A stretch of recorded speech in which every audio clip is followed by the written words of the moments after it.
ডাক ও টেলিযোগাযোগ ও তথ্য প্রতিমন্ত্রী জুনায়েদ আহমেদ পলক বলেছেন, অপপ্রচার ও গুজব প্রতিরোধে সরকারকে সহযোগিতা না করলে ফেসবুক, ইউটিউব সহ সামাজিক যোগাযোগ মাধ্যমগুলোর বিরুদ্ধে কঠোর আইনগত ব্যবস্থা নিতে বাধ্য হবে সরকার।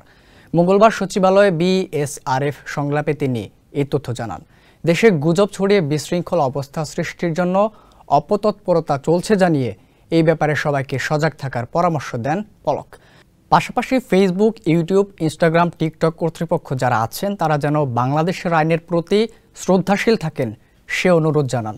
ধর্মীয় অনুভূতি ও রাষ্ট্রীয় নিরাপত্তার কথা বিবেচনা করে মিথ্যা গুজবকে কেউ যাতে প্রশ্রয় না দেয় সে আহ্বান জানান তিনি।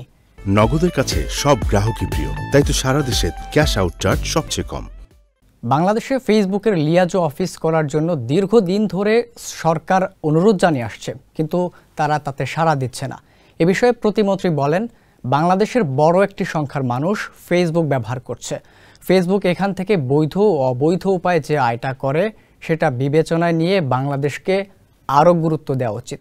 বাংলাদেশে আইন ও ধর্মীয় মূল্যবোধ, নিরাপত্তা, আইন শৃঙ্খলা এবং রাষ্ট্রীয় নিরাপত্তার বিষয়টি বিবেচনায় রাখা উচিত বলেও মনে করেন তিনি।